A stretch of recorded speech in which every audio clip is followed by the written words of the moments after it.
Christ confirma les paroles de Jean en invitant les pécheurs à venir à lui et à boire l'eau de la vie.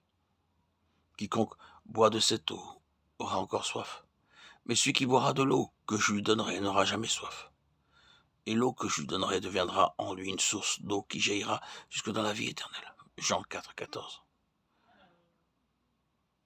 Si quelqu'un a soif, qu'il vienne à moi et qu'il boive. Celui qui croit en moi, des fleuves d'eau vive couleront de son sein.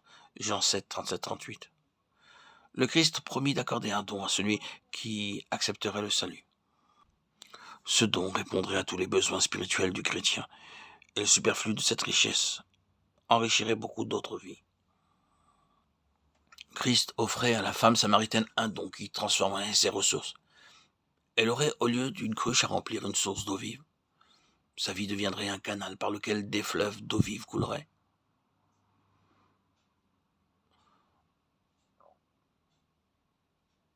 Le Saint-Esprit, don de Dieu aux croyants, nous dit explicitement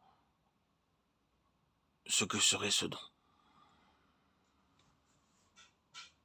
Il dit cela de l'Esprit que devaient recevoir ceux qui croiraient en lui. Car l'Esprit n'était pas encore, parce que Jésus n'avait pas encore été glorifié, Jean 7, 39. Remarquez que dans ces versets, Jésus nous dit trois choses. Ce qu'était le don, l'Esprit, à qui il était donné, à ceux qui croiraient en lui, quand il serait donné, quand Jésus serait glorifié. Son œuvre expiatoire devait être accomplie d'abord, puis en tant que Seigneur glorifié. Il accorderait ce don merveilleux. Dans le dernier entretien que Christ eut avec ses disciples avant son départ, il leur donna des précisions nouvelles sur la nature de ce don.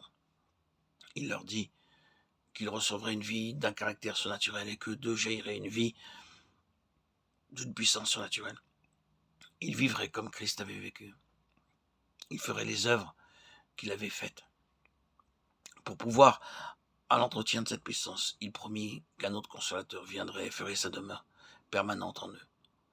Lorsque Christ fut glorifié, il accomplit sa promesse et envoya l'Esprit.